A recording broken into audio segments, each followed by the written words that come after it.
The web of weird connects us all. The world's a strange place, but we're all one big family. You ready to get weird?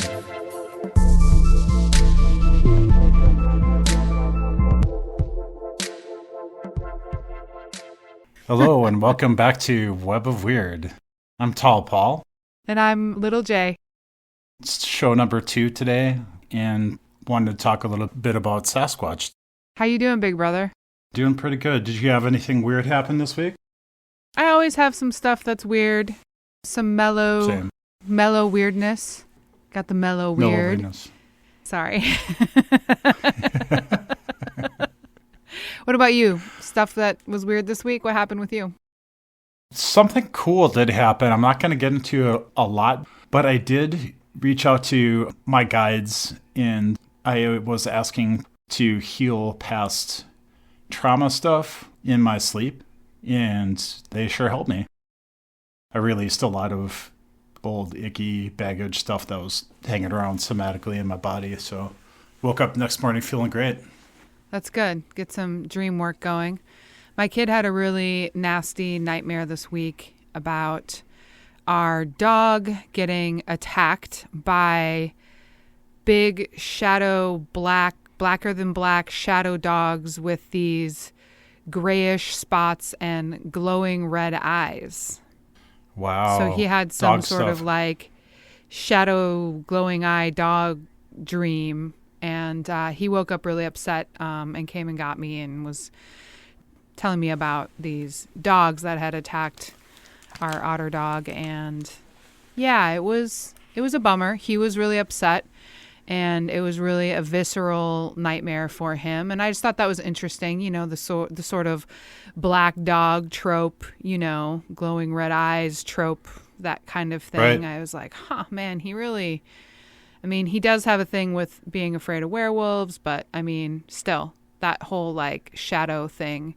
He's talked about shadow beings being in our hallway, which is really interesting because when I have had shadow people bug me in my dream time, one time in particular, I was yelling at it in my sleep, and my husband had to like wake me up.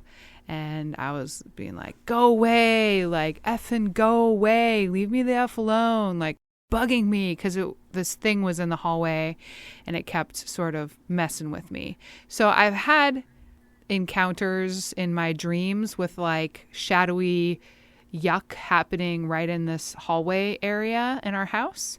And Okay. Oliver's expressed seeing some sort of shadow something going on, and he specifically said that there's like a shadow thing down there in the hallway. He doesn't like to walk down the hallway by himself a lot. He'll request to be like escorted to his bedroom to grab his pajamas or something like that. And yeah, so he says stuff like that to me sometimes, and I just thought that was interesting. He had that dream, and then he's made comments to me about that area of the hallway, and I've actually had weird encounters in that area in the hallway. And mind you, I do not talk about my shadow person stuff with my kid, you know? Of course. I don't talk about that. It's too scary. So I keep all that stuff to myself. But anyways, I thought that was interesting. Yeah, and it confirmed the area too. That's so cool. Yeah, it's and like scary the too. Same little area. Yeah, I know, right? Get the cedar out and smudge the crap out of that corner of the house or whatever, right? Yeah. So scary, but not that scary, because we've had so many instances of that happening before that now it's just more almost annoying than anything. Yeah. Yeah, totally. So the weird black dog dream was this week. And then a couple weeks ago, I got woken up in the middle of the night because he had another nightmare. It sounds like my kid always has nightmares. He really doesn't. This kid laughs in his sleep so much. Like, he also laughs a lot in his sleep. I've never heard somebody's sleep laugh so much. And he's done it ever since he was a baby.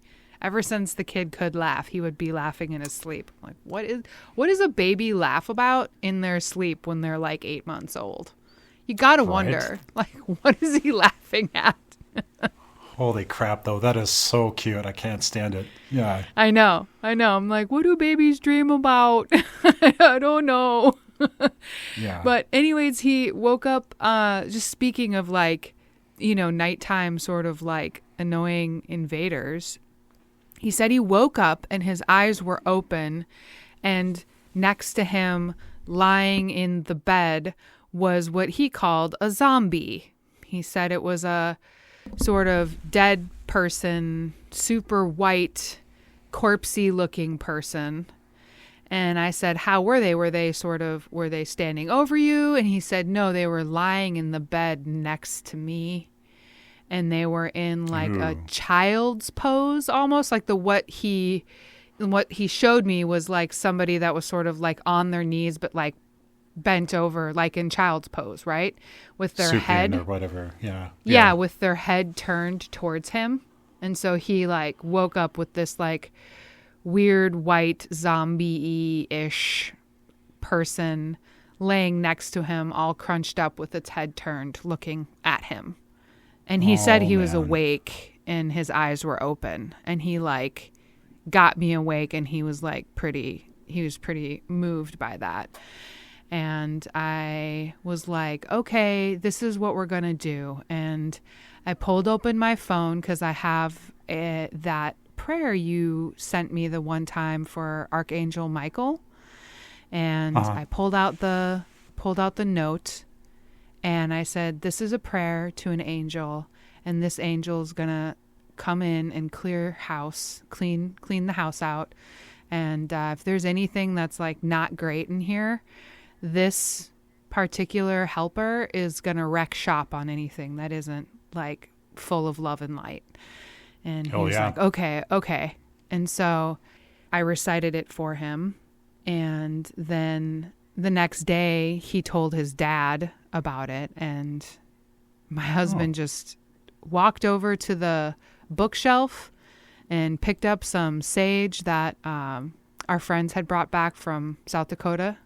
Just picked up the South Dakota sage and went in the bedroom and burned a bunch of that, and then, smudged the boy, smudged me. And he was like, wow, that sounds like a really bad dream. And Oliver's like, man, I'm not sure it was a dream. Like, I woke up and it was there. And I was like, it's okay. Mommy sometimes, mommy understands. Like, I get it. Like, sometimes you see stuff like that, and it's just, you just gotta like know how to protect, know how to clear it out and feel good about your space and go back to sleep or whatever. And then the other night when he woke up about those black dogs attacking Otter, and he woke me up, he's like, say the thing. Can we read the thing, the prayer thing? And I was like, yep, absolutely. And I like pulled open my phone and we said the Archangel Michael prayer, and then he felt better and we went back to sleep. So twice now I've pulled out that prayer. Yeah. And that's so amazing that you're able to share that with him. And also, I'm so glad he tells me this stuff, right? Yeah, that's really special. I'm really glad you're able to help him navigate that too. I just felt really alone when I was a kid his age, and I was having really bad dream spaces, and I just didn't have, there was no support, and I didn't know how to talk about it. So at least he knows how to talk about it, and, he tells me things. And, sometimes it's from a scary movie. Sometimes it's sometimes it's not. Like, that's not the vibe I get from it at all. That it's not his brain recycling something from a show. Like that, dead guy in a child's pose with his head turned toward, the whole thing, the way he described it, I was just like, oh God, I would hate. And the fact that he said it, but I woke up and he was there, I was awake, I was like, oh gosh, okay. And I don't want to feed into it and make him more scared and be like, oh yeah, I get that too, but I also just want to say, I hear you, I see you, this is what you do to make yourself feel better. It's okay. Right. Things like that can happen. It's fine. Right. You're safe. Here's some tools. Yeah. But man, isn't that intense? Yeah, because you do just want some empathy when things like that happen. And if you don't know what you're doing, having somebody come along and share knowledge with you about how to take care of business and navigate everything, that's amazing. Yeah. And then if the dream, like that weird dead dude dream, the weird guy, I don't even know what to call that dream. He was pretty bugged out by that. So I followed up the Archangel Michael prayer with some YouTube funny pet videos. And we Perfect. watched funny cat and dog videos until he was like, okay, I need to go to sleep. I was like, right on. So that's sort of our nice. If he's really scared, we do some good stuff, and then he's like, can we watch funny cat videos? I'm like, sure thing. Let's do it. So yeah, that's exactly what you need. I do still do that all the time. I do too. If I wake up and I've been messed with like that, and yep. Switch the brain waves, man. Get some good endorphins going. Laugh at something or whatever. But yeah. Ugh. Yeah, you got to flip the script like that. Yep. Yeah. Poor kid. Yeah, I got a soft spot in my heart for his nightmares just because of how weird my dreams were when I was his age. So anyways, yeah. That's my strangeness to report from the left coast, I guess. What else is going on? It's been a weird past couple of days over here. We got a nice full moon eclipse in Libra, snowstorm, blizzard dumped on us. Mm-hmm. Yeah, it really, really slowed everything down the past couple of days, and it's just nasty and icy, and there's probably about a foot of snow everywhere. Lame. That's how it goes, though. I got my Yeti on and took a really huge long walk, and that felt really nice, even though the wind was whipping and it was blizzardy. I always just love that because nobody else is out, and yeah, just the vibes are totally different, which I like everything kind of calms down. I love it. I had to meet my field crew at 6 a.m. on Monday morning. So it was dark and the moon was full and there were no clouds in the sky, and there were really awesome moon shadows. I love moon shadows. That's the best.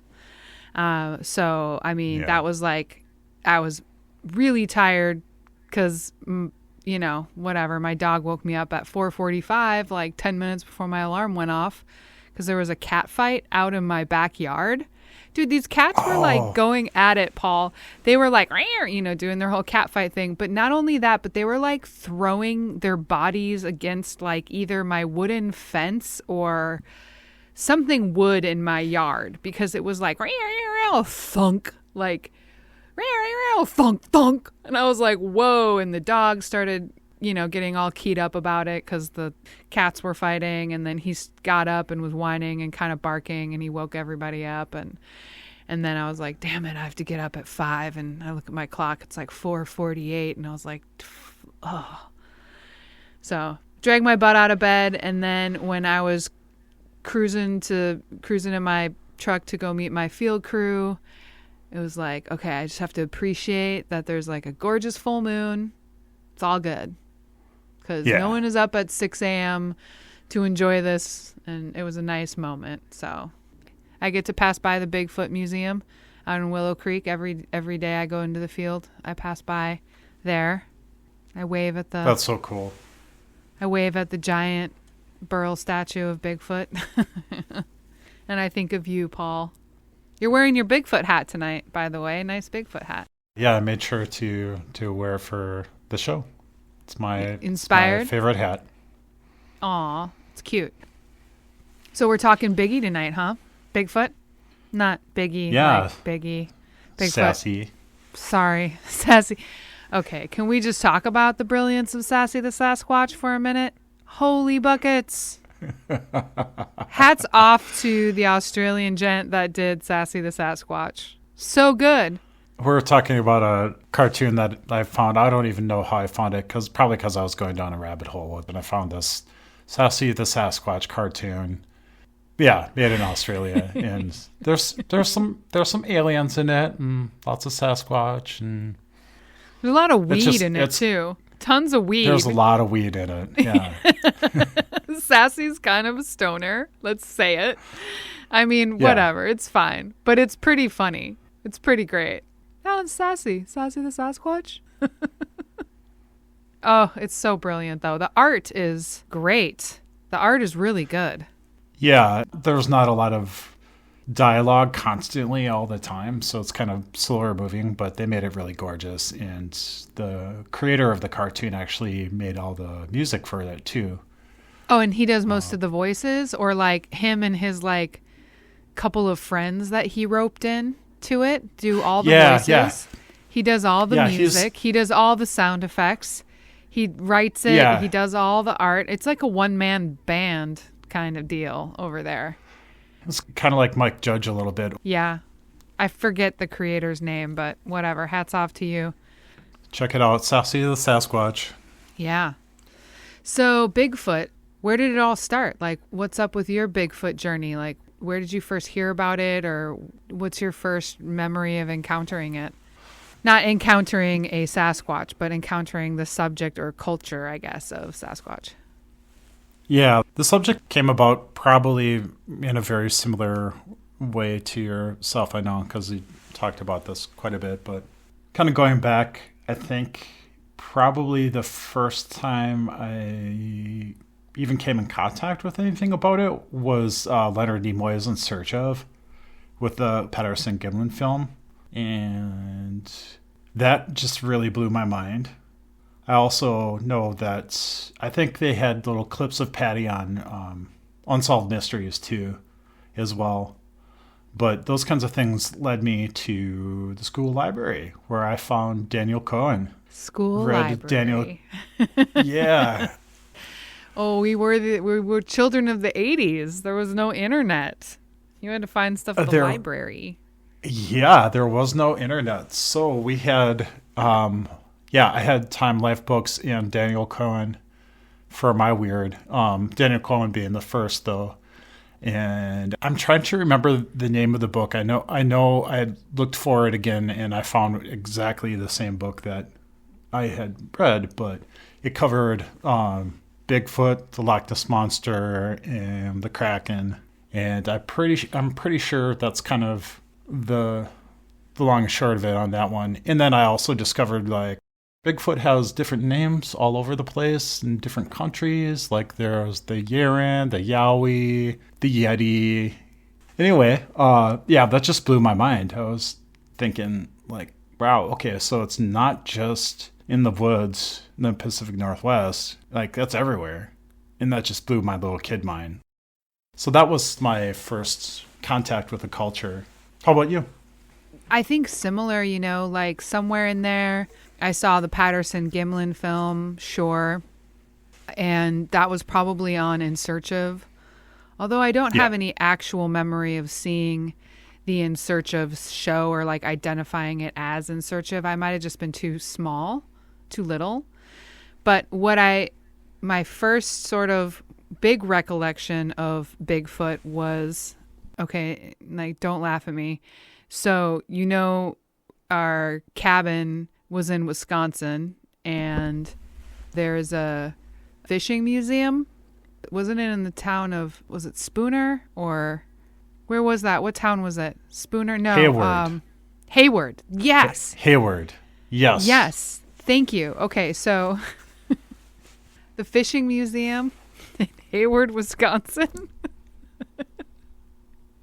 is my first memory of Bigfoot, because in amongst the old antique outboard motor collection and like old antique fishing poles and like weird fish mounts of like all kinds of big pikes and stuff, like northern pikes and walleyes and like all these, everyone was into their pike fish. But in that museum, there was a like Burl statue of a Bigfoot, like a carving of like a wood carving of a Bigfoot, and it was really poor quality. And super poor quality. It is. It was a total. I mean, it's probably like some sort of level of Burl art that I could do. I mean, like I mean, it was not great. It was kind of rough.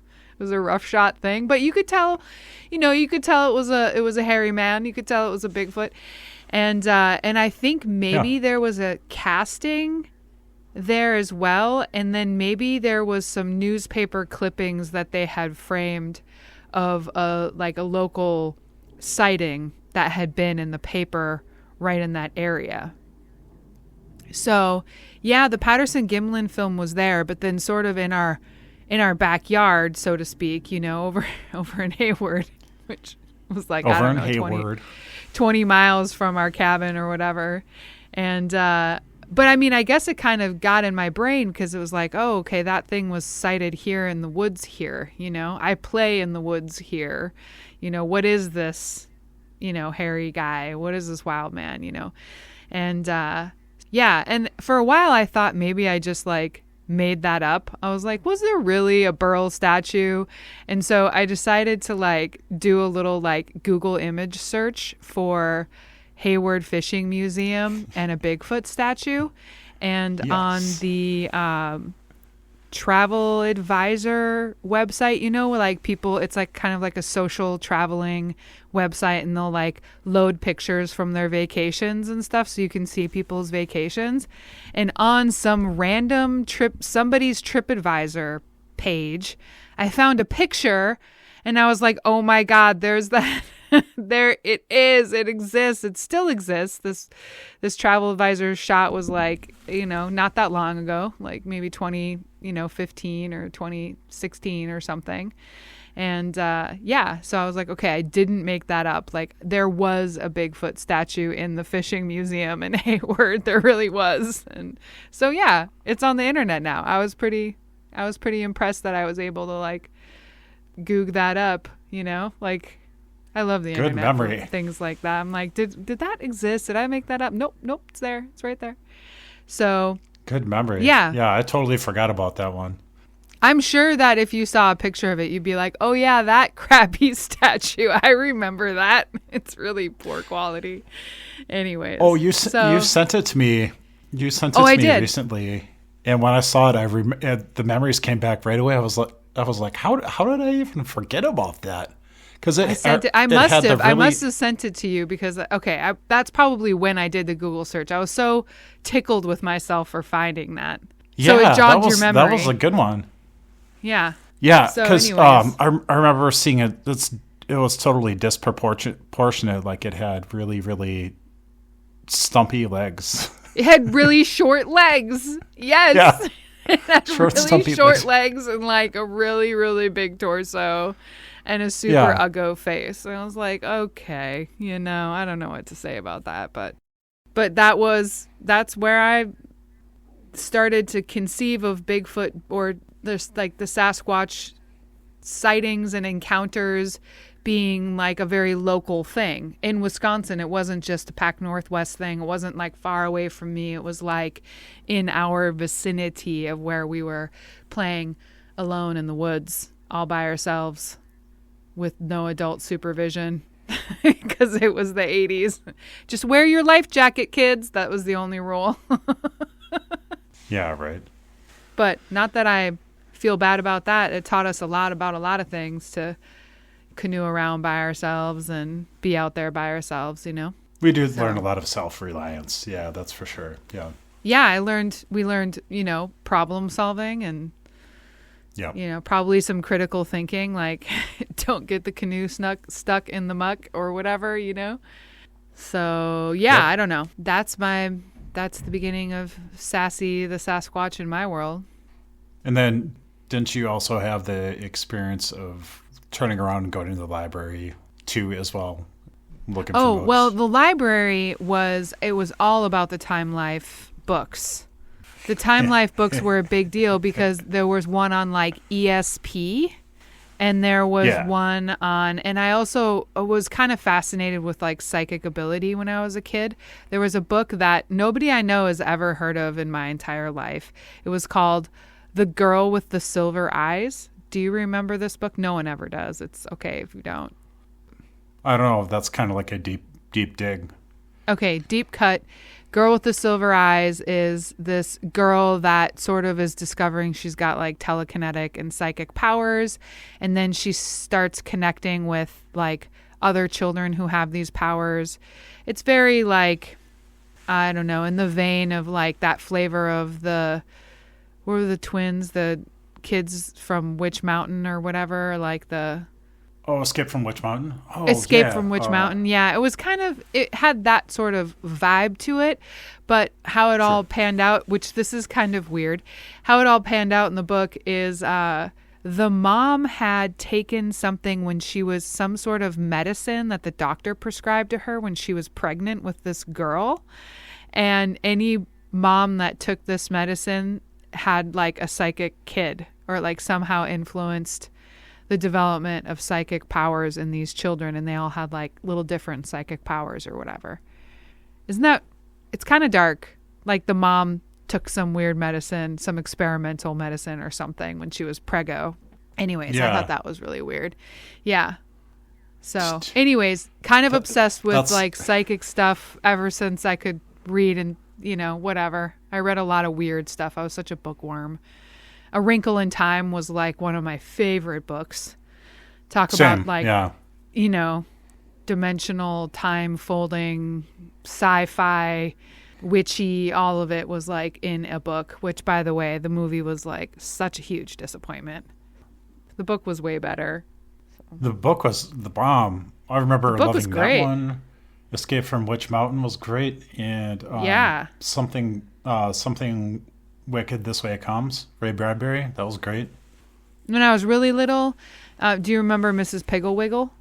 The witch that like punished kids that did naughty stuff? I remember you having that book, but I don't remember the story. Oh, there were lots of stories. It was like lots of little stories put in a book. But Mrs. Pigglewiggle was always coming up with some horrible curse for a child that had a naughty habit.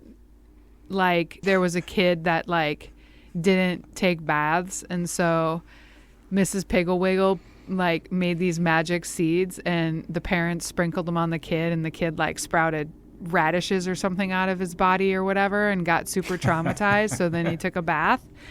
And then there was this gossipy girl that would like whisper, and so Mrs. Pigglewiggle made these whispering candy canes, these like minty candies that this girl that wouldn't shut up. And so this is bad. Isn't this bad? This is so bad. And bad. The little it girl sounds like the lady that wrote that ate the whispering. She sounds like a cranky old lady, whoever wrote that book, doesn't she? Like some cranky old lady from the 50s. Like children should be seen and not heard or something, you know? So this girl, when she was probably German. Sorry, she was probably German and read way too much Grimm's Brothers. Totally not cool. This girl ate the whispering canes, and then she couldn't talk in anything but a whisper. And then Mrs. Pigglewiggle would somehow, you know, take the spell off them when they like learn their lesson about whatever it was, you know, whispering and gossiping about people or being dirty or I don't know. There was a bunch of them like that. Horrible. But the thing is that I thought it was interesting because Mrs. Pigglewiggle was like a witch, you know, who had this sort of like magic, cool things she could do, even though in hindsight it's children. Horrible. Yeah. Oh man. Scared me straight. German. Oh man. Yeah. I should look that up just to see like who wrote Mrs. Pigglewiggle? Who wrote The Girl with the Silver Eyes? Nobody knows about that book. Anyways. Blast from the past. Yeah, so the library was a big source of like all kinds of interesting paranormal stuff for me. And then from there, I don't know, I guess the Sasquatch thing was always just sort of like, it could be what gets me about Sasquatch, I mean, I live in like a place where the culture is really, you know, big. The culture's thick here about that. And people take some sort of like, you know, local pride in it. But I think the thing that gets me about it is, you know, I listen to a lot of people who talk about like it being a animal or is it paranormal, or is it, quantum Bigfoot? Like, who's that? Ron Moorhead? Ron Moorhead has that book called Quantum Bigfoot. Yeah, I haven't read that yet, but I really would like to. Yeah. Yeah. And as much as I respect a lot of the sort of scientific research that people are doing to like try to get evidence and, somehow actually capture physical evidence that's compelling, those people tend to want to ignore a lot of the sort of other sort of legends and lore around Sasquatch. But I also think that there's a level of like science can really take this like patriarchal or like colonial lens on science, and like science is kind of going through a little bit of a revolution right now where they're like trying to decolonize the science perspective because it's so patriarchal and it's so, So I find it hard to discount all of the indigenous history and then also the indigenous viewpoint of like things being material and immaterial, like things that are spiritual taking physical and material forms. And I feel like a lot of times people are like, it's like either or, either it's a spiritual non-physical entity or it's a physical animal or it's a physical phenomenon. Like and I feel like, and if you look at sort of, I guess, history of humanity, and maybe you can reduce that down to, they just didn't have a developed scientific perspective. But again, that's reductionist. There's some like weird hubris there that sort of ignores thousands and thousands of years of like people's cultures and how they've recorded history and what their viewpoint is. And like, is that viewpoint null and void just because science doesn't know how to measure it? I don't know. I feel like it's like a yes and thing. Like, yes, and it could be a physical thing and it could be a spiritual thing. Yes, and both. And I'm in the both and camp, I think, This week I was working with a scientist he's a really brilliant guy. I really know that I'm going to enjoy learning from this person and kind of, I pay attention to what he says, and he just stopped and he's like, science can't quantify everything. And he's like, and people who think that it can, they're really lost because that it just can't quantify. Like, how can science quantify how much I love my wife? And he just kind of said it really simply. It was a really simple statement. And I was like, yeah, man, that was a good one. Like, yeah, you can't really, can you quantify that? Can you prove that? Can you prove my love for you, brother? Like, not really. Like, we don't really have the ability to do that. So science is limited, right? Science keeps running up against consciousness too, as well. The nature of consciousness, right? Yeah.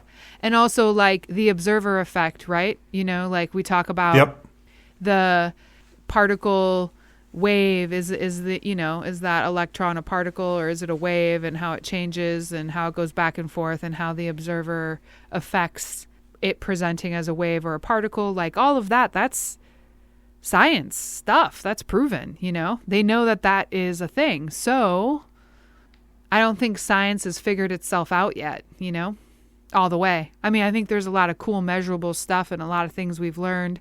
And the more science we have, the better questions we ask, like it's building on itself in this way that's really cool. Cause like we weren't able to ask the kinds of questions about like dark matter or, dark energy, in the same way we're answering different questions now, about particle physics String and theory. Quantum physics. And yeah. So I think that's all really interesting to see how sophisticated our questions have grown, that's great. But then there's this whole other thing of like culture and folkloric knowledge or cultural knowledge that I feel like science refuses to embrace, or divorces itself from because it's methodical in this way, So anyhow, I guess that's my rant about Bigfoot, and I guess the paranormal in general, or just high strangeness in general. I'm like, oh, we just don't know. We don't even know the right questions to ask. We don't know a lot of stuff. Right. The nature of consciousness, the fact that we can't explain that is kind of fascinating to me. But yet we're just discovering the Higgs boson particle. Sorry, this is just a total soapbox for me because this is just what Higgs boson, yeah, the God particle or whatever. It's what actually gives, energy mass. Like, okay, now we're talking about how frequency becomes matter. Like, that's huge. That's huge. That's a huge bridge to understand, Yeah. Science is not all that there is, although I think it's a great discipline, or I think it's a great way to look at stuff and learn stuff and dissect stuff and, learn. But I just don't think that that's all that there is. There can't possibly be. That can't possibly be. Right. Yeah, and going back to your point, too, about, like, colonial lenses and stuff like that, too, and kind of disregarding folkloric knowledge and or, like, the ancient wisdom of any people that have been around for a long period of time before Western science lens came about. Like, I was listening to a radio show the other day with this gentleman, the scholar, linguist named Laird Scranton, and one of his big things was he was really into the Dogon culture and their language, which is kind of like ideograms a little bit, but they're explaining science concepts that we're still catching up with right now, and it's all embedded in their language. And there are shamans in their tribe that understand more about physics than people that are the head of their fields. There's that. So, and then there's that. So, the knowledge. Yeah. It just doesn't come in the right sort of shape or form, I guess. Yeah. But steering it back to the Bigfoot topic too, the indigenous people, there needs to be a lot more focus on that too, because that colonial lens even kind of bridges over into the investigation of the supernatural, paranormal things, one of the subjects being Bigfoot, of course, too, right? Native Americans always get overlooked with what they bring to the table. It's becoming less and less more so now in the last 10 years. But researchers like Brenda Harris that come to the table. Yeah, totally. With stuff like she's rad. She was talking about. Yeah, she's amazing. Like, she was talking Brenda about Harris. Yes, New Mexico, right? New Mexico area is where she's from. Arizona or New Mexico. I want to say it's New Mexico. Anyways, yeah. Yeah, I remember a story that she told one time. She was talking about the local radio station for the res where she was had a Bigfoot report, a Sasquatch report. Yeah. On there, like, hey y'all, don't go down by the riverbank over here. There's been reported Sasquatch over there, and such an incident happened, so don't go over there. The actual Sasquatch report on the frickin' res radio. So, yeah. I believe it. I mean... Yeah. Yeah. I don't know. I think there's a lot, like I said, there's a lot of hubris involved, which I get why people want to try to have recognition within the paradigm of whatever, like white man science or whatever, and I respect the work that's being done, but at the same level, I'm like, dude, we're really trying to like reduce it down so it can fit in this little box to be accepted by who? Like, by a bunch of bougie academic people with PhDs? Right. I don't know, man. I don't want to sound too judgy or whatever, but sometimes I just wonder, like, well, why? And then also there's a part of me that's like, gosh, I hope Sasquatch is like never found. I hope they never prove that they exist. I kind of just hope it remains a mystery. Like, I think it's fine the way it is. Does that make sense? Like, does it matter if we have, I don't know. I guess that's what I struggle with, Why do we need all that? Right. So some dudes that are, Right. some sciencey dudes can say stuff and be smart about it. I don't know. I mean, just like leave it be. Let it be what it is. Trying to remember the Native American Bigfoot researcher lady. Anyways, there was this Native American woman I heard. She was saying that she goes around and kicks dirt over any Bigfoot tracks she finds in the forest. Like, she tries to cover up for any possible Bigfoot sign because she doesn't want any white people coming anywhere near the forest protectors. I mean, I kind of get it. I'm there. I'm with her. It's like, what is the reason to prove it aside from tell me that's got anything, vindication or some sort of ego, or some sort of personality position in there. It's like, oh, I know you're not going to be rich or have accolades or whatever, but like somewhere in there, that still doesn't mean it's not an egoic pursuit. Anyways, super judgy over here. Wah. Wah. So I have some interesting Bigfoot fact I came across this week. You want to hear it? Oh, okay. Yeah, I do. It kind of ties back into Sassy and the whole Australian theme. So I found out that Australian snipers in the Australian military have one of those camouflage suits like they have here called the ghillie suit, right? Yeah. And in Australia, they call it a Yowie suit.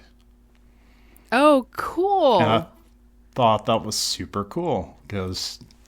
And where did they get that from? Because it's a local lore from the Aboriginals that seeped into actual military terminology, and I thought that was really neat. The Yowie suit. The Yowie suit.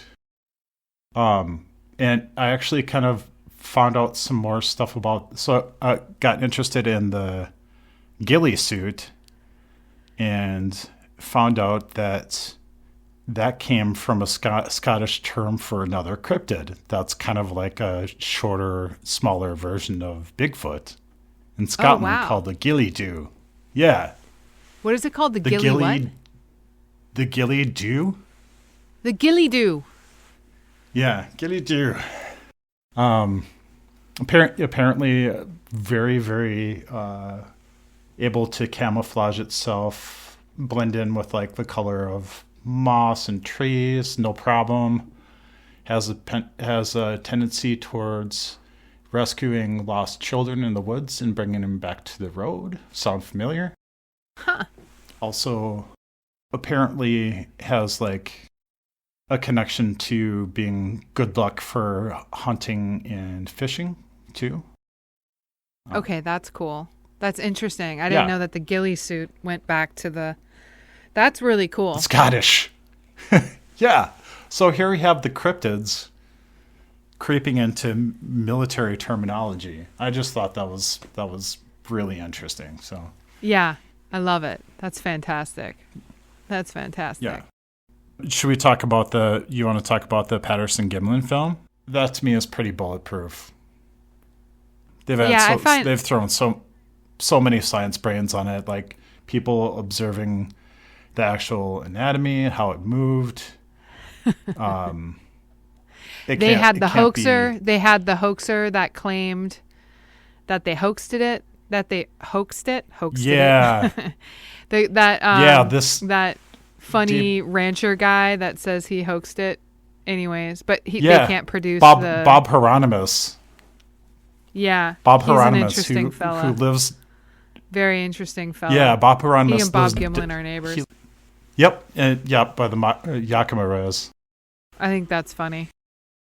Yeah. Yeah, and you can shoot down whatever debunking kind of costuming stuff he had, because I mean, Planet of the Apes was made a year after the Patterson Gimlin film, and that was like the best of the best in special effects.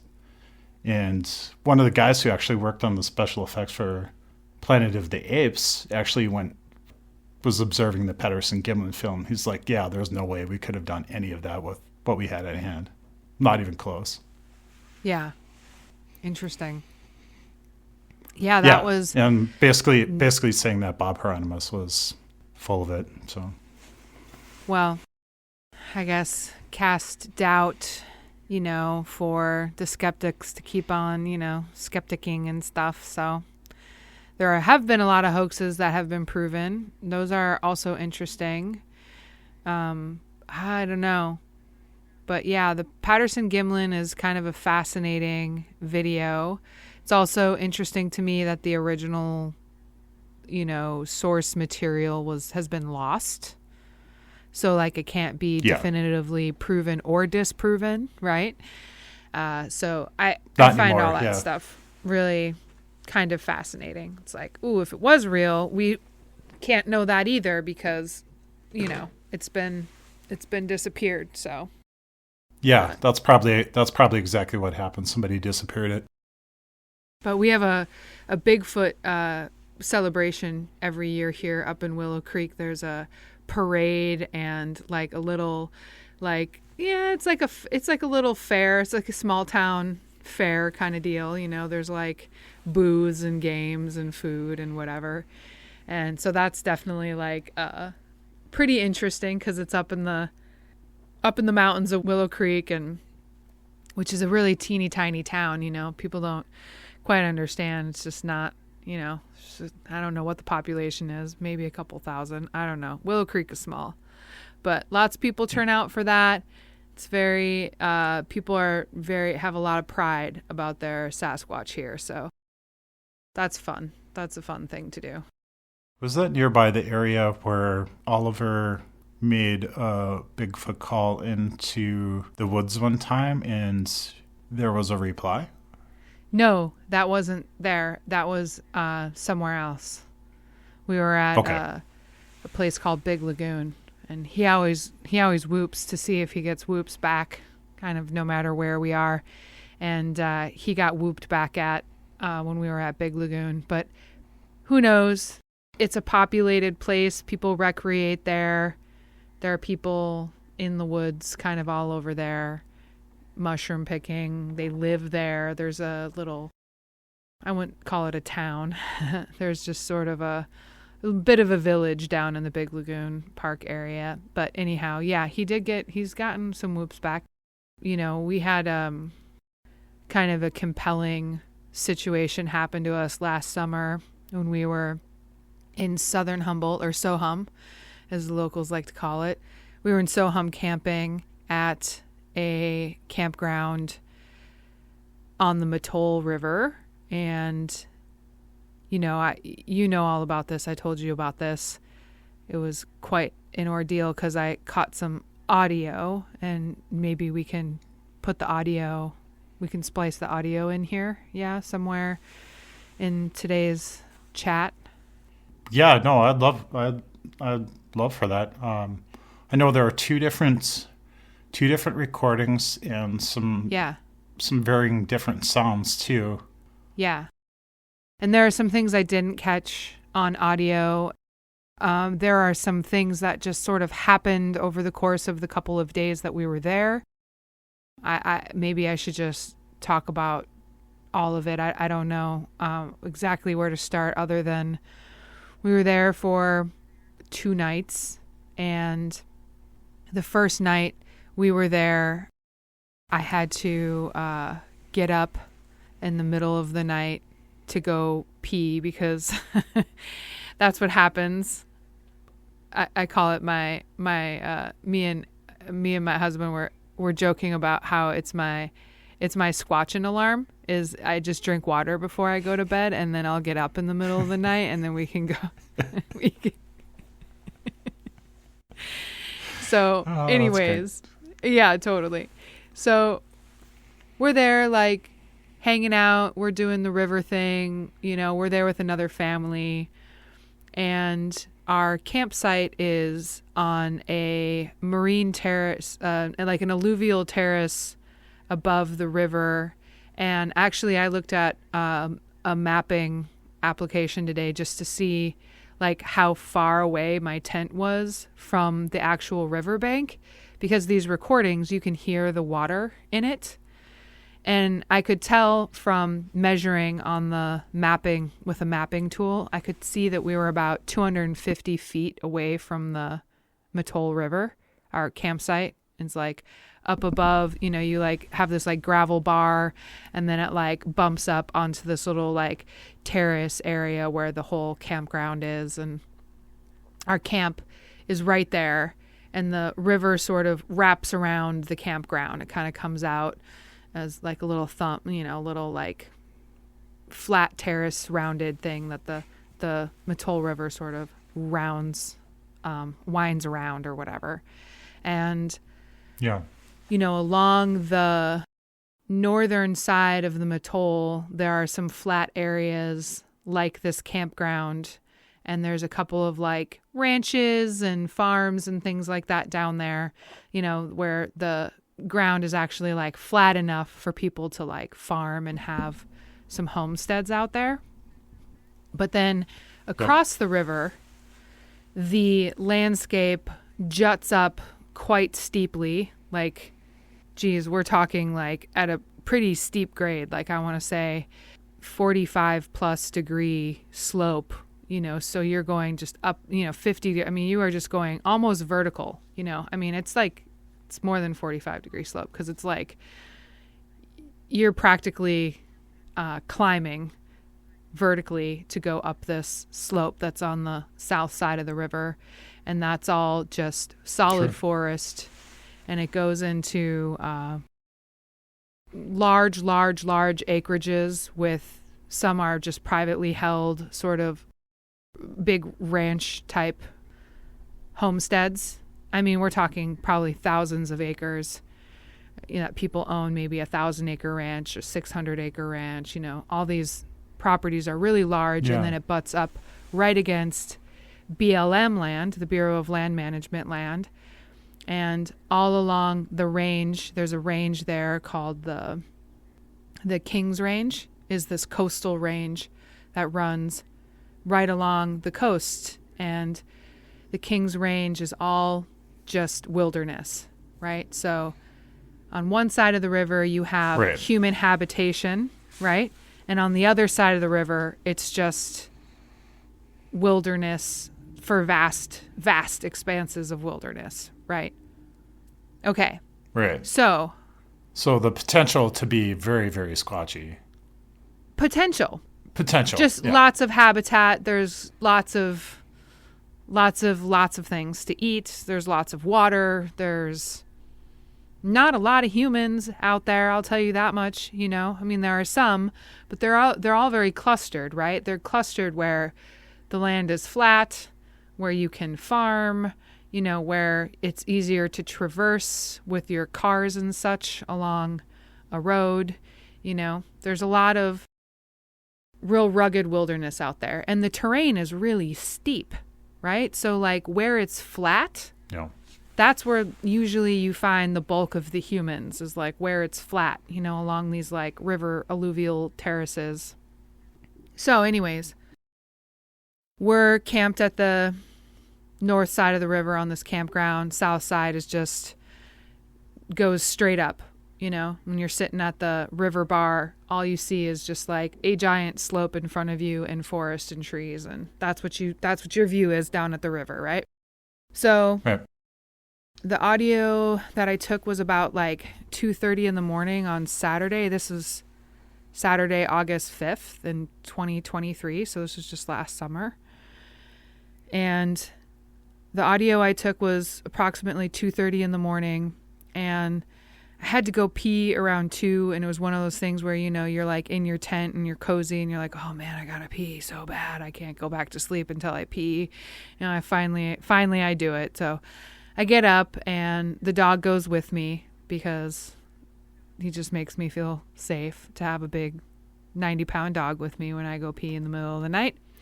And I get back in my tent, and I'm kind of snuggling back down, and I hadn't fallen back asleep yet. And I was listening to, there's no cell phone service in this campground at all. So I had some podcasts downloaded on my phone, and I just had my earbuds in, and I was, just kind of ready to crash out and over the sound of my podcast. So it was loud enough for me to like come out of my sleepy time, in between sleepy time, because it was really loud. There was really loud sort of ruckus, and it was happening at a higher elevation because the echoing, like the reverb down the river canyon, was so intense that I could tell that, when you're on the like alluvial terrace down low, you don't get that same kind of echo down the river, down the ridge and down the river canyon as you do when you're like up high. So I knew whatever that sound was coming from, higher up, because there was so much echo to it. And it was just a ruckus of like whooping and screaming, and it was so loud, and it was coming from such a distance. I was like, wow, I don't, it's compelling. I can't say it was, I don't know what was making that noise. I know a lot of animals. I've heard, cougar calls and screeches and screams. I've heard weird fox noises. I've heard all kinds of stuff in the woods. And I had never heard anything quite like this. It was very, I wouldn't say it was a whoop, but it was very, very, very high pitched. There was a lot of like, almost like whoever or whatever was making the noise was playing with the echo. It almost sounded like it was playing with the echo. It was what, whoa, whoa, whoa, whoa, whoa, whoa, whoa, whoa.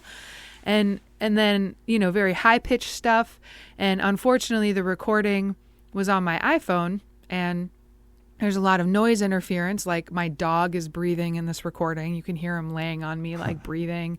You can hear the noise of the river, which is 250 feet away. So if that gives you any sort of like idea when you're listening to this recording, like that little water trickle you're hearing that's 250 feet away. So the other sound that you're hearing is much, much further away. This thing was very loud, and the audio just doesn't really do it justice as to how loud this was. And in part of this audio, that really puts it into perspective. Yeah. Does it put it into perspective, the 250 feet? Yeah, after hearing the recording, knowing that it's 250 feet away and the noise is beyond that, that gives me more of an idea actually how loud the vocalizations you're hearing. Yeah. From wherever they came from were. Yeah, and the really high-pitched ones you can hear quite clearly, but it goes from like a high pitch down to this like lower, like whoa, whoa, whoa, whoa, whoa, whoa, whoa, whoa. But it's a little bit lower, and it's really tough to tell. And I wish I was better at sound editing so I could pull out some of these, sort of sound interference and just sort of isolate some of these vocals that we were hearing that night, or I was hearing, because I was the only one that heard it. So anyways, yeah, I couldn't believe it. I sat there with my my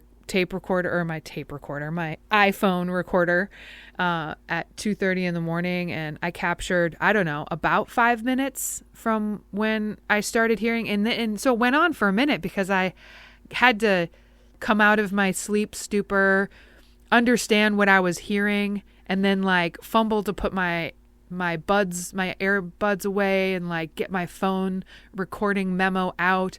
And the whole time I'm like, whoa, so it was going on for a while is what I'm saying, before I could even like flip my recorder on and like catch any of it, That was really sort of interesting. So maybe lasted about 5 minutes, but I only captured maybe about, 3 minutes of it, or so. Anyways, right. So, and there are two separate recordings that you had. Do you want to kind of talk about them separately and set Yeah, each we one can up? talk about. Or- Yeah, or we just can tell the talk about story? them. We can just insert. Yeah, I think you should just pop in maybe the first one now, and then I can talk about the second one, and you can pop that one in. So Perfect. when I heard this initial recording that I grabbed, it went on, and then it got quiet, and so I sat there, and I was just like, I was wide awake. Then I was like, "Huh, what was that?" I was not in sleepy time anymore. I was like keyed up. And so I sat and I listened and I listened, and about 15 or 20 minutes later, I heard the same vocalization, that same like, wah, wah, wah, wah, kind of yelling from much further away. Like I could hear it, but there was no way I would have been able to capture this on my recording device. So it was either an individual, there was either some sort of call and response going on between two organisms, or it was an individual traveling, over extremely rough terrain in 15 or 20 minutes to gain a distance that was much further. I mean, the vocalization sounded really similar, like it sounded like the same thing doing it. Either something traveled on that extremely rough terrain, like a very long distance in 15 or 20 minutes, and was doing it over there somewhere much further down the river, or it was a second individual or organism or whatever making the calls. Okay. I find it less But likely it was to be kind of in the same range, though. same sound, same range, same voice, if you will, right? So I Yeah. find it hard to believe it was a human that could, one, yell that loud, because the volume of it was very loud, and then two, like, how would another human be over there somewhere in the wilderness? I don't know. I don't know. I want to say it was people, drunk on the mountain, getting their scream on or whatever, but it just seems so weird to hear that and then hear it some more way, way, way far away. And I don't know what that's about. So that's recording number 1. Okay, so here we go with recording number 1.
Wow, that's eerie. There must have been a very long distance in between the two sounds from where they're coming from. Like if it was actually a person, they probably would have needed to be running their ass off. And like even if they were running their ass off, do you think they could have traversed that distance in order to In 15 do minutes another at vocalization? in 15 minutes at 2:30 in the morning. On a steep embankment? I mean, you have to understand how rough the terrain is out here. We're the most tectonically active area in North America. We have a huge subduction zone off the coast of our, of that, especially that area. The King's Range rises up directly off the ocean. You are rising up to 800, 1,000 feet, like really immediately. And I mean, anyhow, I'm just saying this, I can't over describe I can't emphasize to you enough how steep and rugged the terrain is out there. Yeah. So how likely is it that multiple individuals are out there calling back and forth, like humans calling out back and forth? I mean, I don't know. I mean, it's literally in the middle of nowhere. There's not a lot of people over there. And then also, I was hearing it from I'm gesturing, but I was hearing it not from, we were on the north bank of the river. I was hearing it more on like the south bank of the Mattole, which is just all this steep terrain wilderness, So I'm like, how the hell does somebody traverse that? Or like, why are multiple people out there doing that miles and miles apart at 3 a.m, hollering at each other like that, Like, I don't know. I mean, sure, maybe the Occam's razor, the simplest explanation. That doesn't actually seem like the simplest explanation to me. that it was a person running across this steep terrain, whooping their ass off at 3 a.m. or whatever. Anyhow, so Right. yeah. What would be the motivation? I don't know. Alcohol, What would be the motivation? some good drugs. I don't know. But it still doesn't seem likely, that they could even physically do that, So anyways, that was just the first sound I heard, and then repeated, I heard it, I caught it on recording, and then, the reality of what I experienced was that I heard something I couldn't capture on the recorder, 15, 20 minutes later or whatever. So, that's at like, so now it's like 3 a.m. I'm still like, wow, okay, like what else is going to happen, And so roughly, around 3:30 in the morning, so roughly an hour after I had captured the audio from that first recording, there was another really sort of odd vocalization that sounded like a crow call, but like a bad imitation of a crow, like not actually a crow, right? Yeah. And kind of, it sounded like a human making a bad impression of a crow is what this sounded like. And I know that this is a fox call. Like this is a fox call that they do. I've since done some research online, and there are, basically fox calls that sound like a bad human imitation of a crow. That sounds really confusing to say it like that, but that's pretty much what it is. So I think it's a red fox call. So, okay, fine, cool. Maybe that was a red fox. And then also I just have to say, as far as like learning how sound traveled, this was down lower, much lower and much closer to the campground. It was down closer to the river because it did not echo.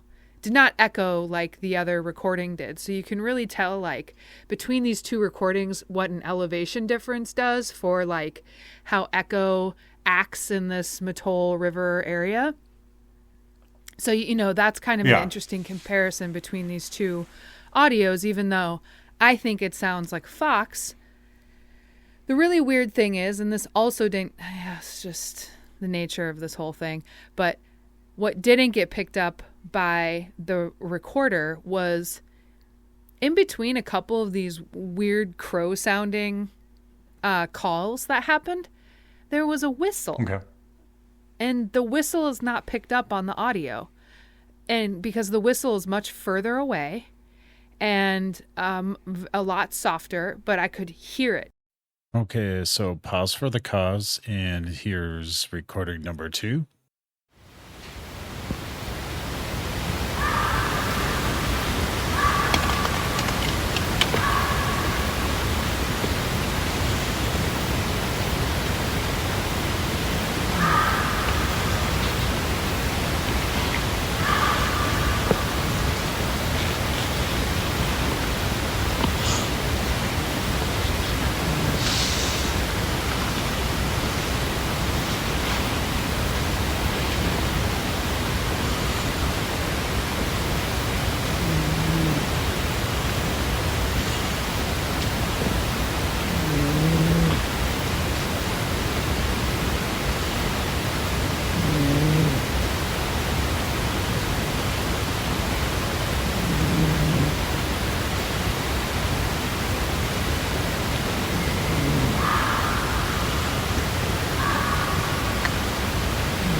Wow. So I don't know. That still sounds really creepy to me. That doesn't remind me of a fox, but The one sort of weird part, I guess, about this second recording, I mean, besides having the comparison of it's much closer to our camp it's down low, more on the river, like the elevation that we're at, for the river, not up high and echoey.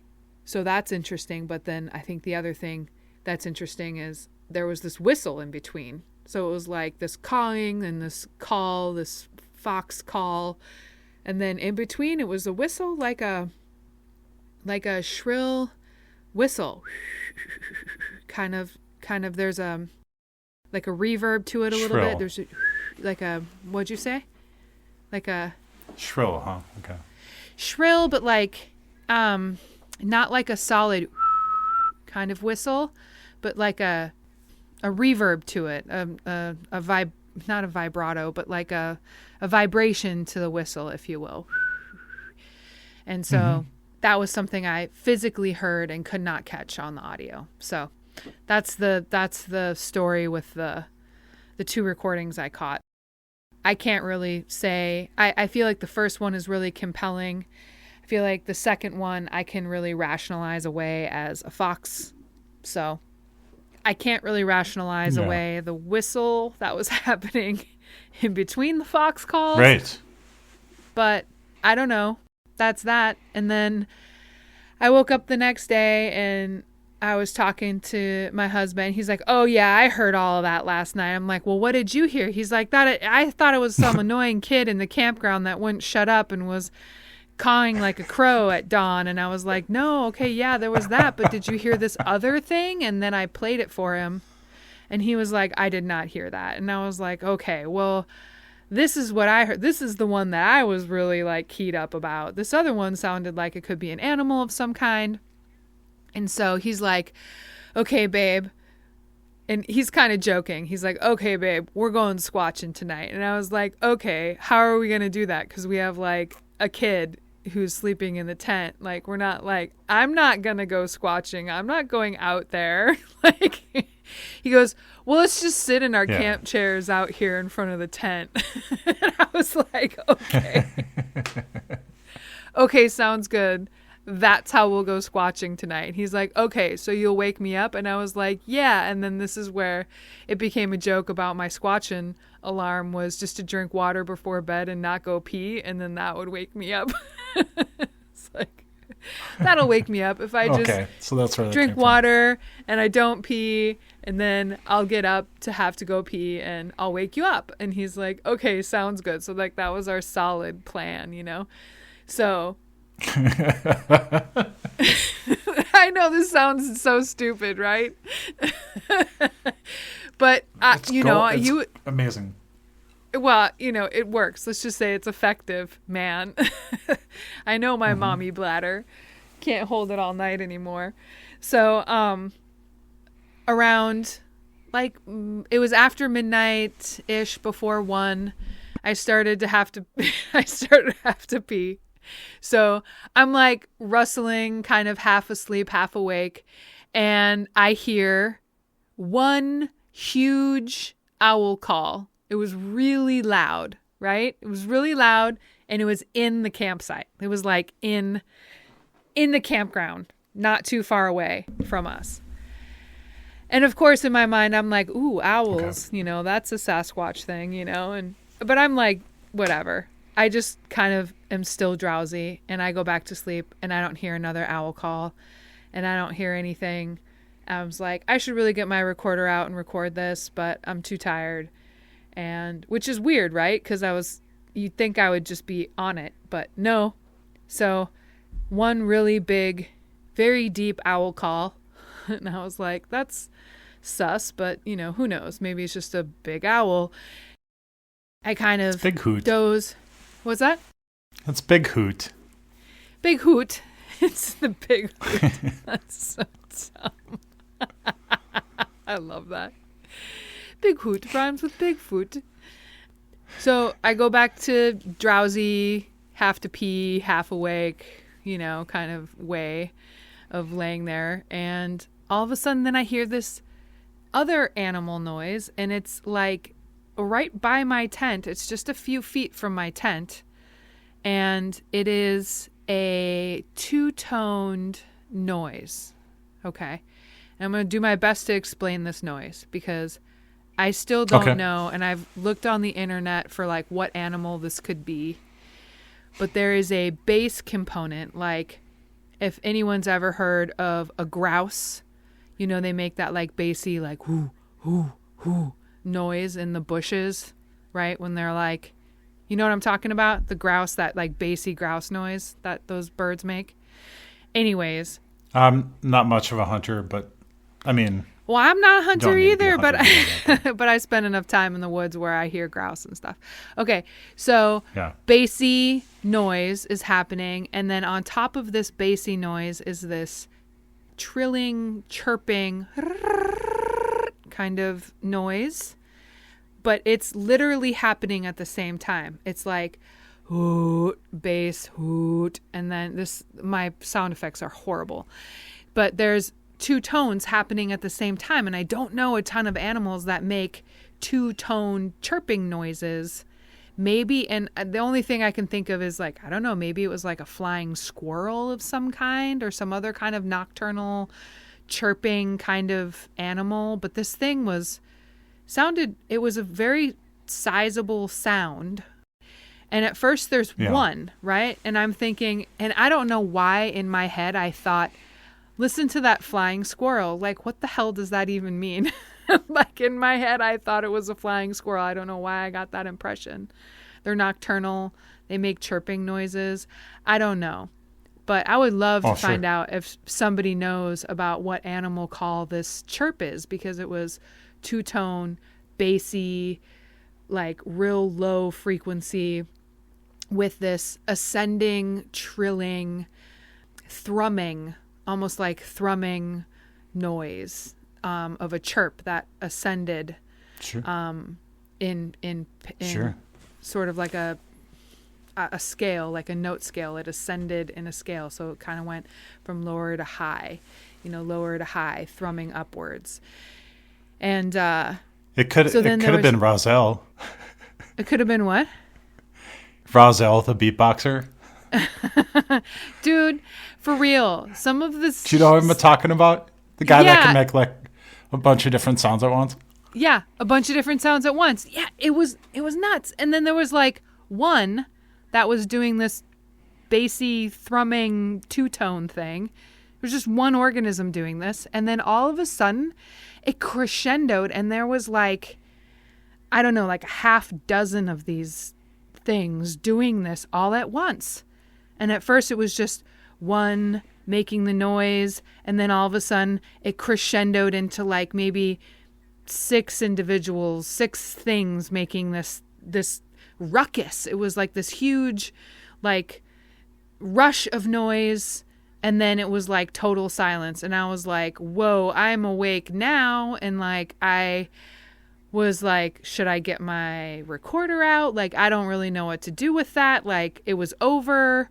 And then I could hear it go into the next campsite over, and I could hear that one chirping bassy call again, like down the way, like at the next campsite or whatever, which was empty. Oh, so yeah, it moved down. Yeah. So it traveled from like right behind my tent, which is right on the berm of the river, right? And there's like this little forested area with a path that goes down to the gravel bar to the river, right? So it was like right behind my tent in that area. And then it moved on down to the next campsite. And the family I was sharing the campsite with, the next morning, my friend, he said, yeah, I heard that last night. I heard that those animals, like, what was that animal? And we were talking about it. I was like, oh, I'm so glad someone else heard that. I've never heard an animal call like that. And we had this whole discussion about it. Okay. Yeah. Your buddy Willie, right? Yeah. Yeah. Yeah. And so anyways, the whole like, crescendo of weird two-tone chirping bassy things passes. Now I'm like wide awake. And I'm like, wow, I gotta go pee. And so I get up, and at that point in time, the hubby is like stirring, and he realizes I'm getting up or whatever. So he gets up, and we're both like, I'm like, I gotta go pee. It always comes back to me. I gotta go pee, man. So we're like about to like take a foray outside, right? So I could take a pee, and we're going to like go squatching, quote unquote, which is just sit in our camping chairs outside the tent. And then all of a sudden, the dog hears something right outside our tent, and then we hear some animal is eating our dog's dog food, and it's like maybe 7 or 8 feet away from our tent. And like, I guess our dog, like, we put food in the bowl and the dog did not eat the food. So we didn't know that we had left the food out. Like, we just fed the dog and didn't realize he didn't eat. And so we start hearing something a couple feet from our tent, and it's chewing the food, but it's not just like chewing the food. It's like it's like very impolitely eating this food. It's like, like it's crunching the dog food. It's smacking. It's making like little kind of noises, right? And we're just like, what? Yeah, maybe like it was really hungry or something. Yeah, and like the dog is kind of like, oof, oof, oof, the dog is starting to react. And we're just like shushing the dog because we don't want the kid to wake up. And me and my husband are just staring at each other. And I was like, should I open the door? I'm kind of like mouthing at him, like pointing, like gesturing at the door. And he's like, no. And I was like, yeah, maybe that's a bad idea. Because like, if it is an animal, do we want it, do we want to spook it or have it, like we couldn't figure out what it was, but the size of the mouth that was eating was very large. It wasn't like a raccoon, like little. It wasn't little. It wasn't low to the ground. It wasn't small sounding. The summer before, we had a bear come and get into our supplies when we were camping in Mount Shasta, and it took a bag of hamburger buns over into the bushes about like 15 feet from my tent and was eating hamburger buns, and it was like, and so the size of a black bear chewing on hamburger buns is like my frame of reference for like, this thing was kind of big, And so I'm thinking, maybe it's a bear, maybe it's whatever, maybe it's a mountain lion, I don't know. But the next day we sit there, the thing smacks and chews and eats all the dog food and then silently leaves. It like silently approached and whatever it was silently left. Like I was listening as hard as I could for it to see if it was loud. Bears are loud. Like when they walk, they're loud. They're like, they don't try to sound quiet. They're just like, whatever. I don't know. Bears seem to be really loud and not sneaky at all. So they leave, whatever it was leaves, and me and Annabelle are like, okay, I think the coast is clear. So hubby and I step out of the tent and we look at the bowl of food, which is gone and eaten. And I start looking around and like the trash is undisturbed, right? Every single campsite at this campground has one of those old school metal, like 30-gallon trash cans that have like the lids that aren't secure, right? That you can just like, they're just tops that come off. Okay. If it was a bear, I can guarantee you that bear would have been in every single trash can in this campground, right? Like they're Easily. Messy, right? Yeah. I'm like, if that was a bear, Easily, yep. And so like me and my husband are like sitting there in our camp chairs debating about this. Like, what was that? And he's like, I think it could have been a bear. And I was like, it wasn't a bear. If it was a bear, it would have been eating everything. It would have been in every trash can here. They never have bears at this campground. Like, it's kind of like a known thing that the bears don't come into that campground for whatever reason. I don't know. But they don't have a bear issue there. Yeah, that's almost kind of like a little bit surgical. It wasn't like sloppy. The operation was kind of surgical, Yeah, intentful. Right, exactly. Like it was precise. Yeah. It was this targeted thing. It wasn't like whatever. So none of the trash cans were touched. And, the ground is like hard packed ground. So there weren't any like prints or anything that we could see. Yeah. And so we just we got out and we sat out there and debated, and we thought, well, maybe there was a dog that was loose, like a very large dog from one of the ranches that had no collar, because otherwise you would have heard a collar jingle or something. I'm like, maybe there's like some, because a lot of the dogs just like run loose out there. So like maybe a very, very large ranch dog came over here from some property and ate that. And I was like, okay, what about the like way it was eating it though? Like the crunching and the grunting and the whatever. He's like, it could be a dog. And I was like, okay, maybe it was a dog. I don't know. Like, we don't know really what that was, but there was just all this sort of weird stuff that happened, like the weird chirping, basing noises that happened. And then right after that, something came and ate all that dog food, because it was like no more than like maybe 15 minutes after I heard that weird chirping, trilling, bassy, two-tone noise that this whatever it was came in to eat the dog food. So I don't know. There's a lot of action at like 1:30 in the morning. Yeah, it's like a lot of little small things that don't make sense or are out of place that are all kind of happening at the same time. Just little things. Little things. And none of them are like definitively like, oh, that was, an experience or something. But it was all just this like, but you put them all together though. That? What was that? And then what was that other thing? And then what was that other, maybe just coincidence that all that stuff happened. I mean, sure, maybe. I don't know. I really don't know. The jury's out for me as far as what the hell ate my dog's food, I really don't know. I've rationalized the recording, that second recording to be a red fox. I still don't know how to deal with the whistling that I heard in between. Yeah, I don't know. Anyways, that was my weird night at the campground on the Mattole last summer. And yeah. Yeah.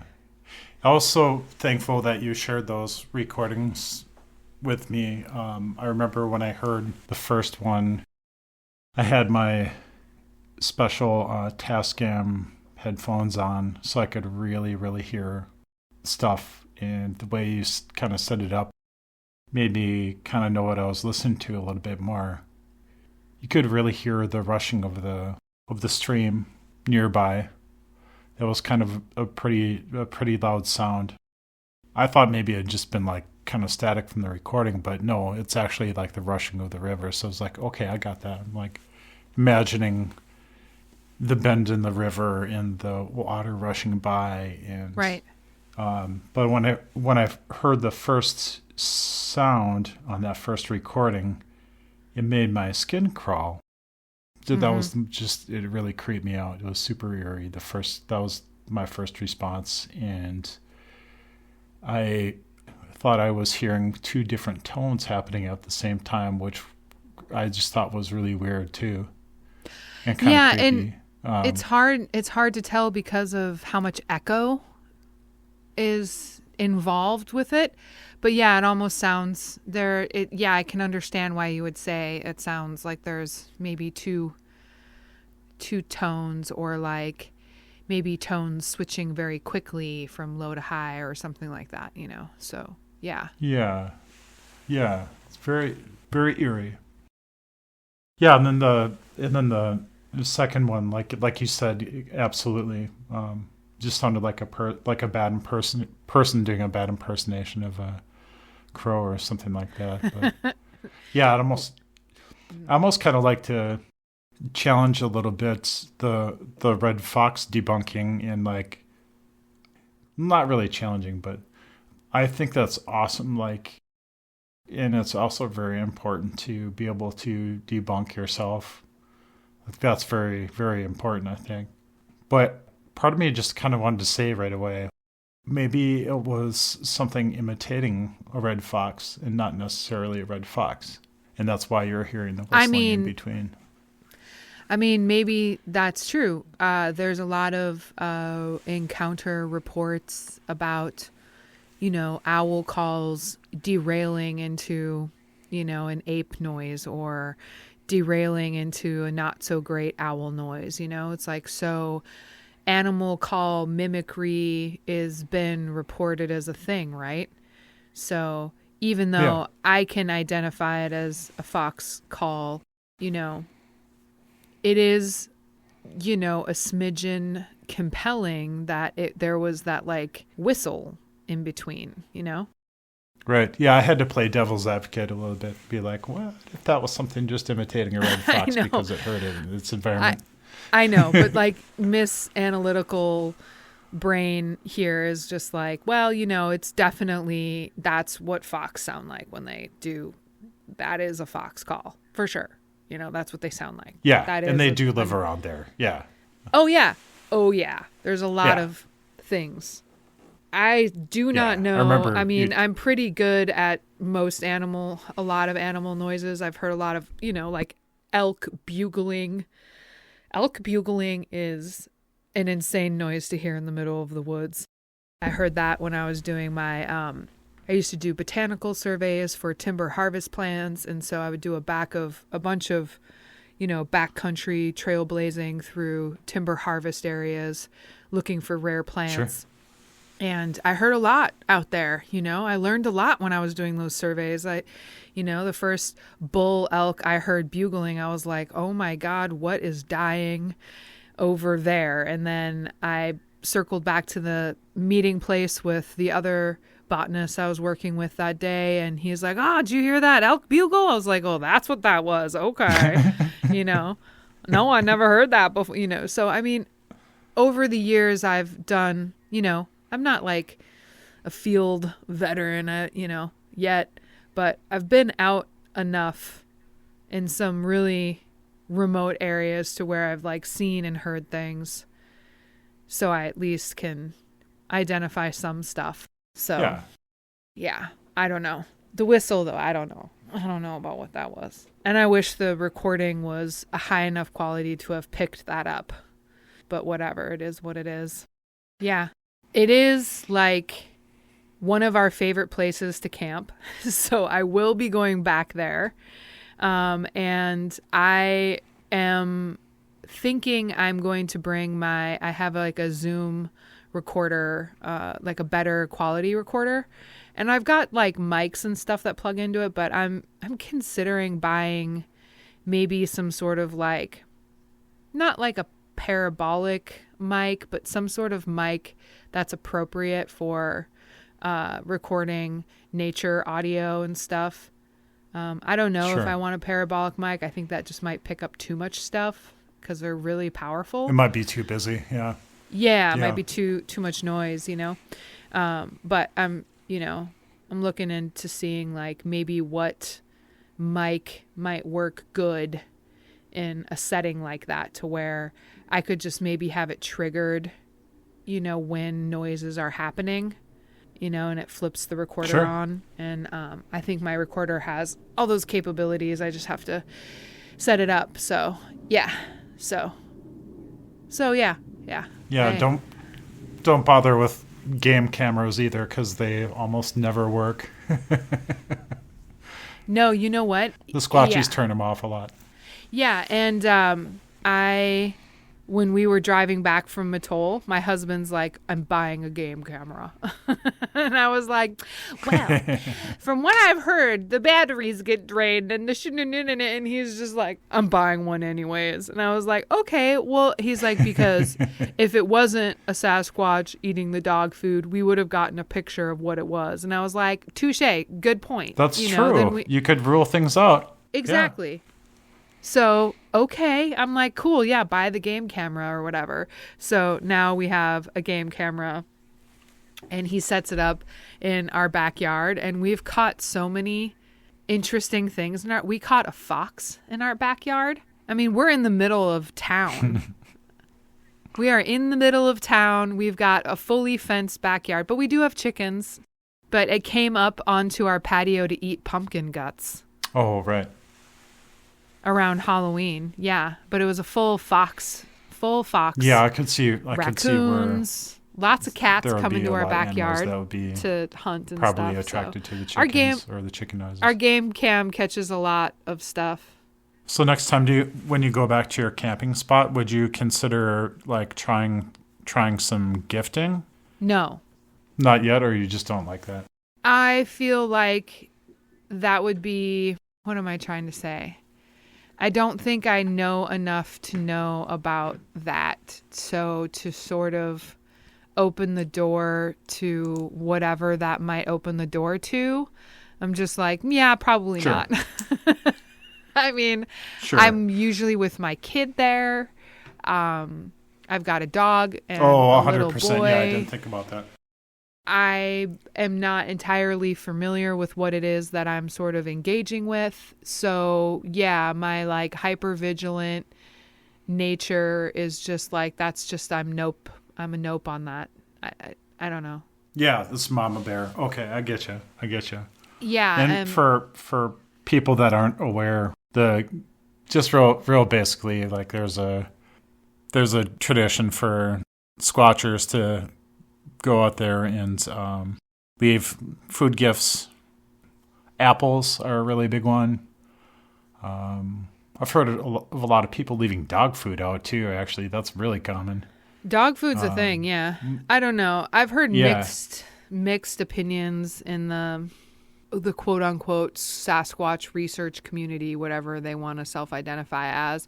There's a lot of, I think it's a pretty mixed bag about what people think about gifting and or habituation. You know, I'm like, well, I mean, it's not entirely out of the realm of possibility, I think, but I don't know. I think that there's just a real varied, I don't know, from what I can tell, I think there's a real varied sort of response to humans, and I'm not totally clear on what the intention of maybe that organism might be. So I don't know. I wouldn't be going and like feeding the skunks because I don't want the skunks to come around. Right. You know, and I certainly am not going to go make a little Stonehenge in my backyard either, because God knows what that would invoke. You know, like, I don't know, man. Like, I don't want a frequency highway in my backyard. That might bug me. I don't know. I guess those are some silly examples. But you know what I'm saying, right? Like, I just don't know what can of worms I'm opening until I feel like I better would understand it, I guess. Oh, I understand. Yeah, but just for people that are listening, the tradition of gifting with Bigfoot researchers, some people actually get interesting responses. Like, I think Bob Gimlin, I think, was talking about leaving food out, and he got this weird little toy car in return, like a little Matchbox thing in return. Who knows where that came from? You know, it's super weird. But there seems to be like a little thank you gift in some cases that's left back, and I just think it's kind of cool because there's some back and forth, and kind of another one of those side things that goes along with Bigfoot stuff. So yeah, I told you about the, like, you know, whatever, how the hike I took one day in the forest not far from here, and all the voles that were on the path that day. Did you remember the me voles? Yes.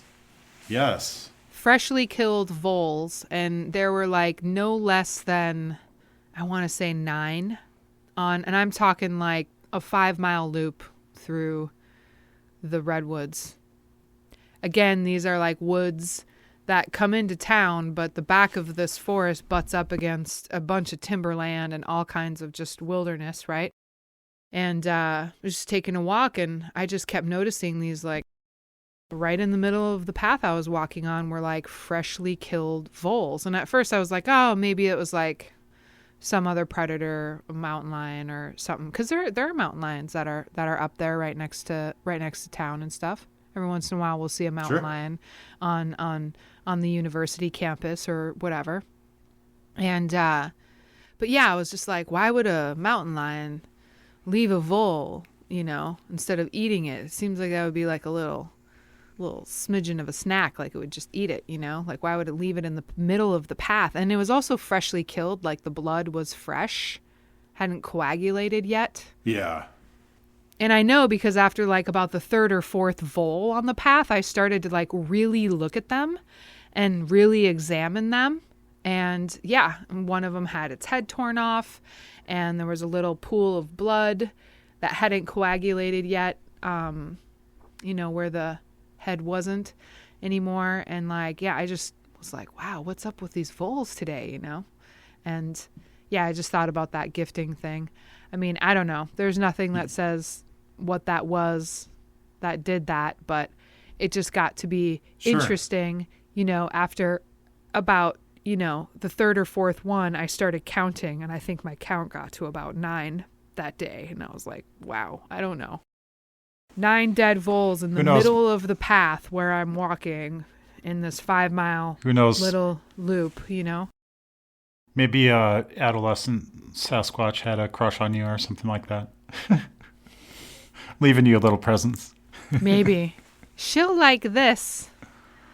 She's really not paying attention. I should rip the head off of this one so she sees the pool of blood and how how soon this just happened, lady. I don't know. It was weird. Yeah, I forgot about that story. That one was really, really weird. Yeah, I mean, I just want to write it off as a bored house kitty that wandered into the community forest, or maybe maybe a mountain lion. I don't know. Whatever. Don't know. Peculiar. 9. Yeah, don't know. 9's a lot. Yeah, 9's a lot. Yeah. Yeah, I'm kind of bummed out that neither one of us has had an actual legitimate Sasquatch sighting, though. Both of us are not in that experiencer category, and that's okay. But maybe we just need to do a squatching trip. We can do a little Web of Weird field trip.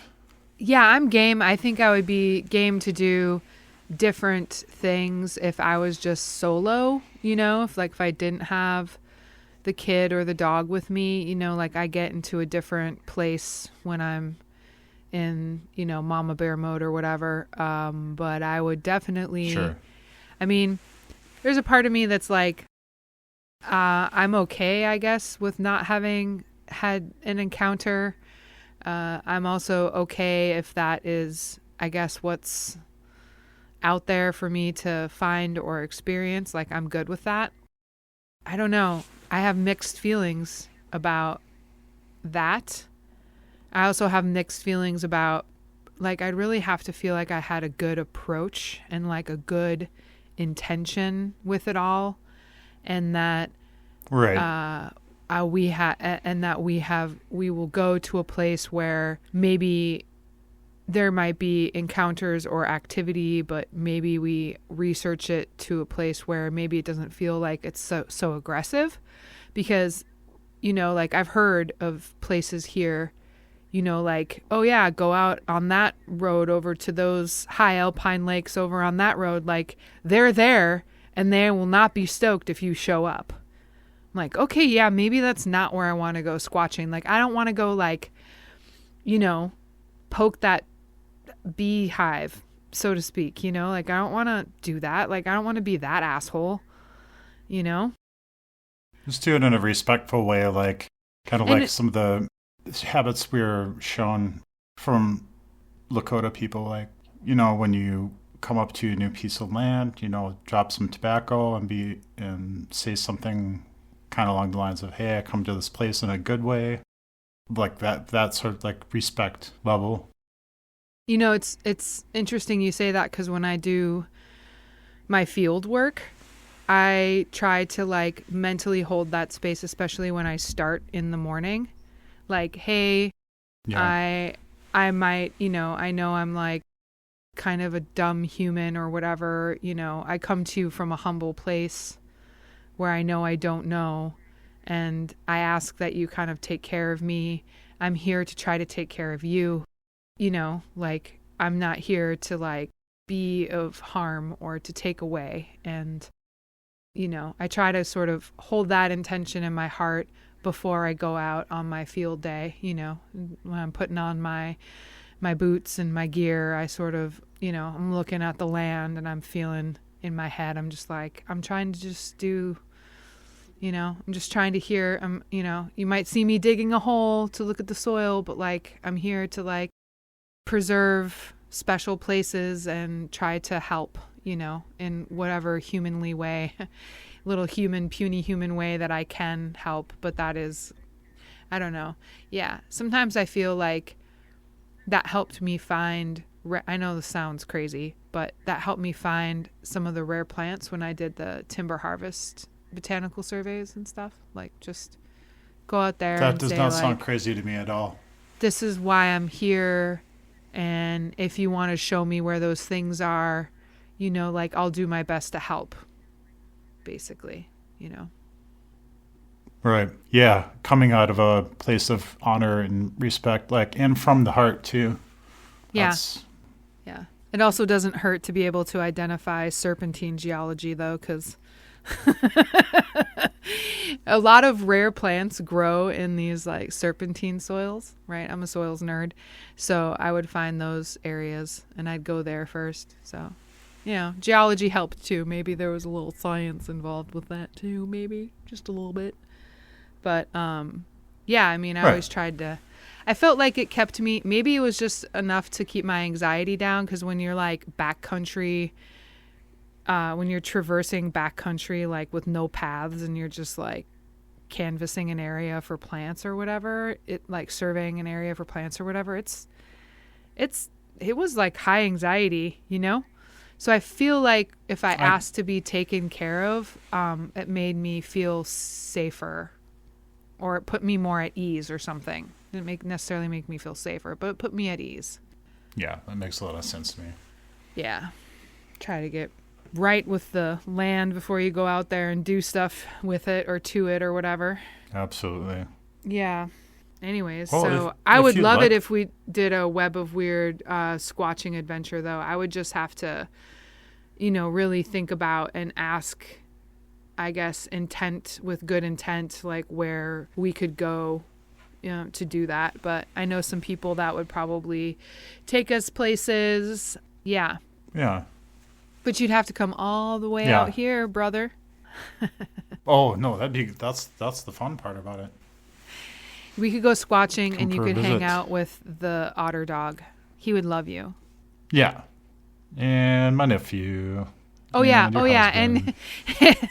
And my family, too. Them, too, of course. But you've met my family, but you haven't met Otter. And he's an adorable creature. Yeah. He's very funny. Web I of don't have Weird any fun- field trip. We're gonna Web do of it. Weird field trip. Let's do it. Web of Weird field trip. Can you come out here this summer, maybe? Oh, Because- I was thinking maybe like fall. Yeah. Well, so I was whatever time you think is good. Yeah. August, man. I feel like because of my one compelling encounter in August that I'm going to say, I'm going on a data point of 1 to say August is a great time to go squatching. Yeah, maybe I'll have to check out the BFRO reports to see if there's a trend there. A lot of people say August because there's so much forage for food, so like berries and different kinds of things are like in at that time. Sure. That makes Right? sense. The whole like berry trope with Bigfoot, like people running in and having encounters with Sassy, the Sasquatch at the berry patch or whatever. That's like a big through thread I've noticed with a lot of encounters. So we'll go berry picking. How about that, Paul? I'll take you berry picking in the mountains. And go find Sassy. Go find Sassy and smoke a joint with him. I'm sorry. Oh, yeah. I can't with that cartoon. It was so hilarious. I don't partake of the herb, but if Sassy the Sasquatch pulled up and offered me one, I would be like, hell yeah. How could you say no? How could you say no? I wouldn't. It's like Tim Renner and his aliens getting the aliens water question and would you eat their pancakes? I think the Web of Weird question should be if Sassy the Sasquatch rolled up and if Sassy the Sasquatch, showed up with a big one rolled up, would you smoke it? Yep. And then we make snacks. And then we would make snacks.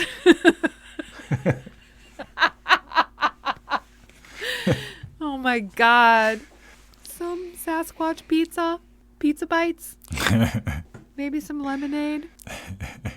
Well, we can wrap this one if you'd like to. You done? Wrap. I'm done. Oh, go for it. No, I was just gonna say thanks for chatting with me tonight, my weirdo big brother. Always, yeah. Love you. Love you. We too. always have great talks, and thanks for sharing your strange encounters by the river. Yeah, man. Mattol weirdness, right? Mattol high strangeness. Mattol weirdness. Who ate the dog food? What ate the dog food? Yeah. Yeah, okay, well, that's another good time, good convo. So thanks very much, and we'll talk about some more strange shit next week. Maybe we'll get into strange places and the power of place. Power of place. Yeah. We're doing it. Cool. Okay, cool. All right. Everybody stay weird. We love you. Stay weird. Love you. Bye. Okay, bye.